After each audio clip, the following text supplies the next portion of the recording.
Maintenant, si on cherche quelle est la chose qui parle le plus aux jeunes d'aujourd'hui, qui va de plus en plus parler dans les 10-15 ans qui vont venir, c'est le changement climatique. Parce que le changement climatique va transformer notre vie. On le voit encore à peine en France.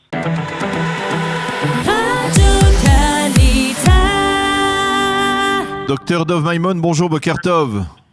Bonjour Boker Tov, bonjour Daniel, bonjour chers auditeurs. Merci d'être avec nous ce matin. Alors, ceux qui sont abonnés à l'hebdomadaire Makor Rishon l'ont certainement remarqué.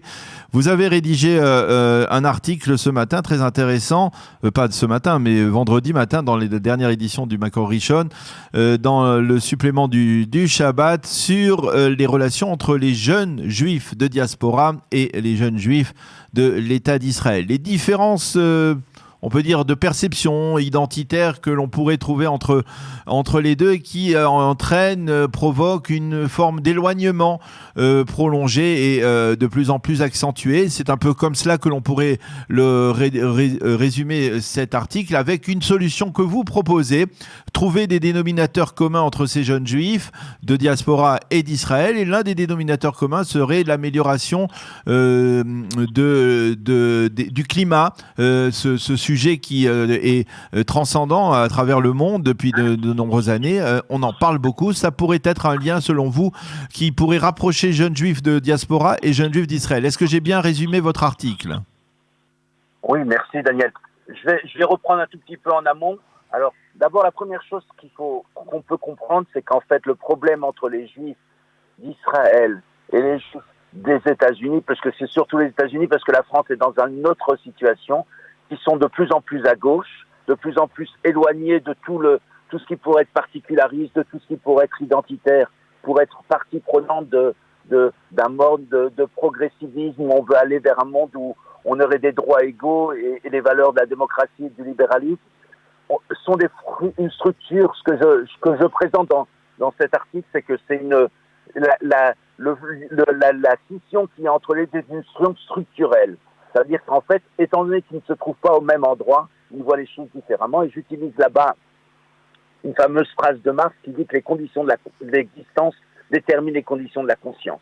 Ça veut dire que, étant donné qu'ils se trouvent là-bas, et qu'aux États-Unis, étant donné qu'ils sont une minorité, ce qu'ils veulent, eux, c'est avoir justement garder les droits des minorités. Alors évidemment, ils défendent la démocratie, comme en France, on était dans les années 50, où avant qu'arrive une grande immigration maghrébine, les Juifs, évidemment, étaient des gens qui étaient de gauche et qui étaient pour les droits des minorités, parce qu'en fait, quelque part, ça les sert, ça les dessert, ça leur permet de pouvoir justement tenir un discours, puisqu'ils n'avaient pas d'autres moyens de puissance. Par contre, les Juifs qui vivent en Israël, sont dans une autre situation, une situation de majorité, et on le voit pour beaucoup de Juifs qui étaient à gauche quand ils étaient en France, et quand ils viennent tout à coup en Israël, ils changent de côté, et tout à coup, ils sont au contraire, ils comprennent mieux le côté de la majorité qui dit « nous voulons garder notre identité ». Donc ce problème qu'on a entre les deux groupes, c'est une scission structurelle qu'on ne pourra pas résoudre. La façon de faire, si on continue avec l'analyse marxienne, c'est qu'il faut passer par la praxis. Ça veut dire qu'il faut falloir faire quelque chose en commun qui fera que ça donne du sens. Mais non.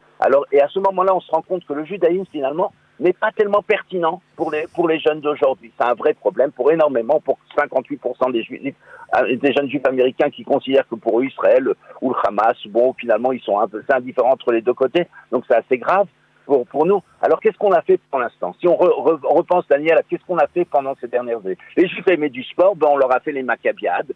Ils venaient pour le sport, ils venaient pour le volley, pour le foot, et finalement, il y a une socialisation, une acculturation juive, ils sont devenus plus juifs, ils ont retrouvé leur unité. Les jeunes juifs aiment voyager, aiment rencontrer d'autres jeunes, on leur a fait des voyages tagli, des voyages en Israël. En fait, ils venaient pour les voyages, et entre-temps, ils ont connu d'autres juifs, et ils ont redécouvert leur identité, ils sont approprié leur patrimoine et leur tradition ancestrale. Donc, et maintenant, si on cherche quelle est la chose qui parle le plus aux jeunes d'aujourd'hui, qui va de plus en plus parler dans les 10-15 ans qui vont venir, c'est le changement climatique. Parce que le changement climatique va transformer notre vie. On le voit encore à peine en France, mais en vérité, dans le monde entier, on va comprendre que le changement climatique va nous changer totalement. Et à ce moment-là, et on s'aperçoit dans le changement climatique, c'est quelque chose d'assez intéressant, c'est que la seule religion, ni le bouddhisme, ni le christianisme, ni l'islam ne parle du changement climatique, ne parle de la première mitzvah de la Torah qui est les Havda ou le Shamra, tu devras développer la terre et en même temps la conserver. C'est exactement le principe de l'écologie.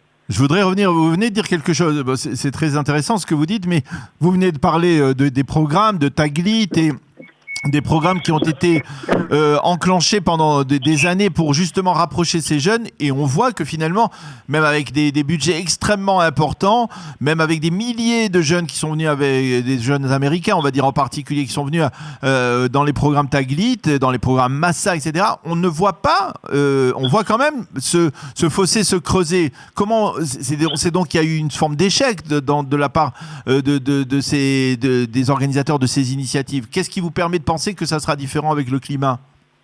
Alors, la première chose, c'est que le mouvement naturel des jeunes, c'est de ne pas avoir c'est d'avoir des Reebok, des Adidas, des Nike, et pas avoir des sandales bibliques, d'accord? Donc les jeunes veulent être comme tout le monde. C'est ce que veut un jeune. Il aime la musique, il aime sortir, il aime rencontrer des autres jeunes et s'amuser. C'est ce qui se passe, c'est sa priorité. Il ne se pense pas que quand il aura tout à coup 50 ans, il va être rattrapé par son identité et se dire « Oh là là là là ».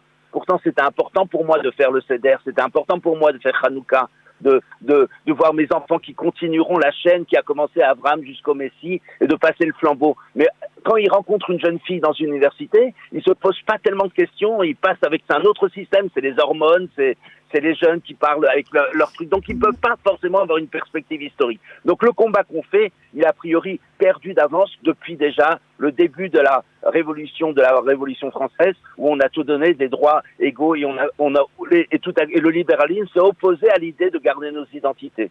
Alors, donc le combat était perdu d'avance. Maintenant, ce qu'on a essayé de faire, c'est en permanence ralentir le train de l'assimilation et de l'acculturation, de perdre son identité. Donc le combat est chaque juif qu'on a sauvé, chaque minute qu'on a sauvé, chaque personne qu'on a réussi à regarder à ce qu'elle ne se perde pas dans le monde est une personne qu'on a sauvée. Et on a vu, et justement ce qu'on voit, si on veut savoir ce qui se passe justement en Europe, on a une nouvelle version où les jeunes juifs d'aujourd'hui sont plus religieux qu'il y a 20 ans.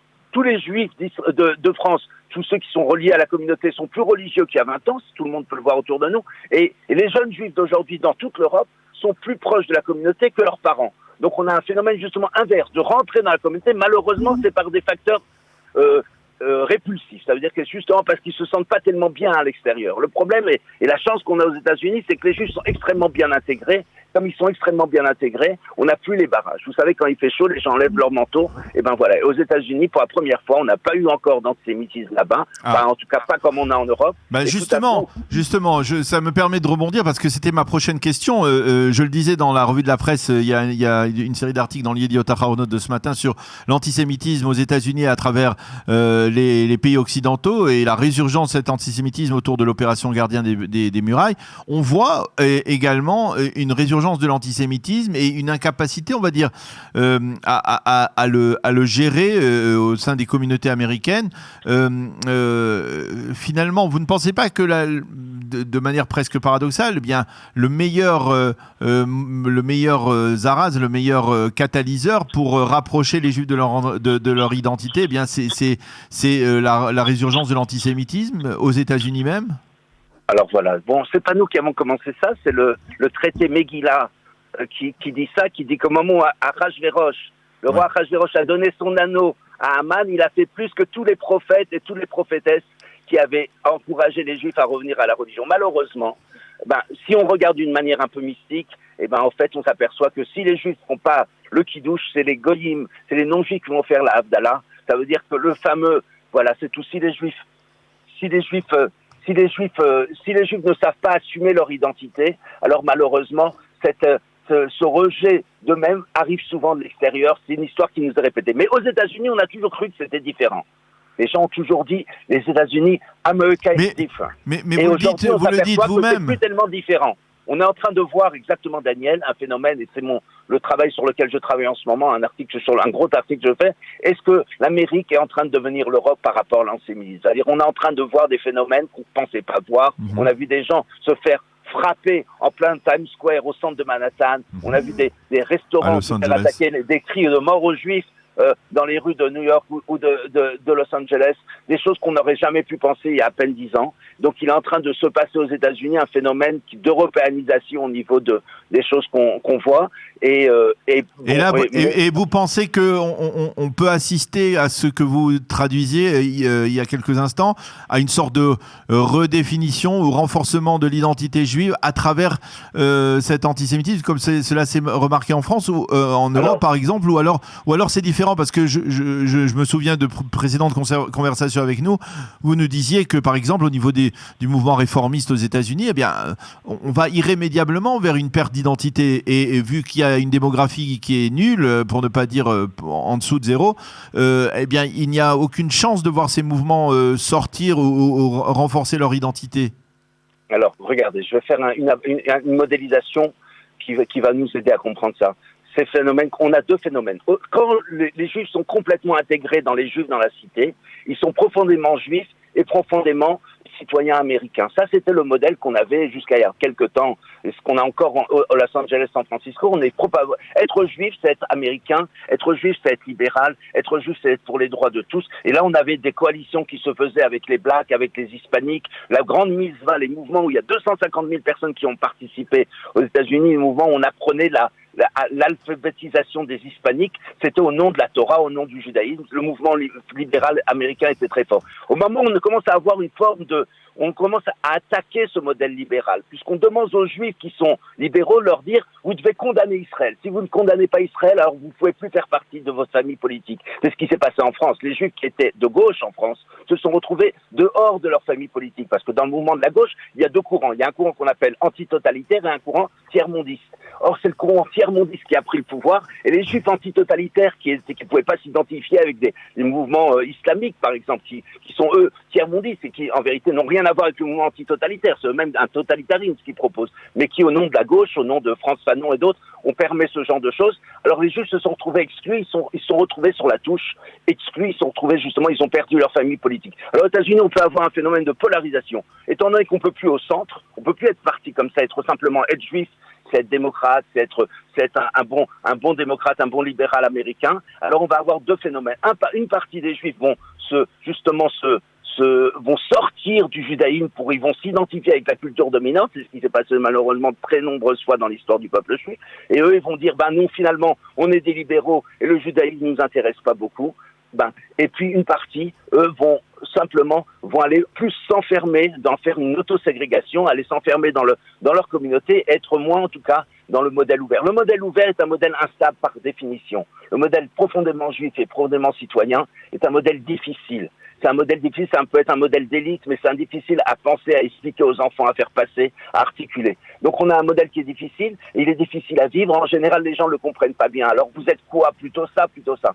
Et quand on demande aux gens de faire des choix, alors là, on a une partie des gens qui vont dire, finalement, je suis un libéral et le judaïsme ne m'intéresse pas. Mais même dans ce cas-là, c'est ce qui se passe en Europe. On lui dit, mais de toute façon, tu es un juif. Étant donné que tu es un juif, tu es un mâle, tu es un blanc, tu fais partie des possédants. Et dans une vision binaire marxiste qui parle justement il y a les oppresseurs et les opprimés, alors les juifs vont faire partie des oppresseurs, donc on les croira pas. Donc dans tout le mouvement Black Lives Matter, les mouvements black et indigénistes qu'on a aux États-Unis et qu'on a aussi en Europe, tout à coup, même les Juifs, les Dominique Vidal, les Alain Grèche, les gens qui étaient considérés comme des antisionistes, même ceux-là, on les traite de Juifs et particularistes et on leur refuse, on les accuse d'être justement simplement Juifs au niveau de leur essence. Ils peuvent même plus choisir. Donc le problème est compliqué. Il faudra qu'on en débatte plus. Simplement comprendre la situation aux États-Unis n'est pas très fiable. Mais si on reprend l'écologie est un nouveau récit narratif, un méta-narratif qui pourrait permettre aux Juifs du monde entier de se définir dans quelque chose qui ne sera pas au niveau des droits de l'homme, parce que des droits de l'homme, avec les Israéliens, on sera toujours mal, parce que c'est comme ça, parce que l'État d'Israël est construit de telle manière que il y aura toujours, on sera toujours obligé de faire une différence entre un juif et un non-juif, et ça va pas pour le discours libéral individualiste, en tout cas.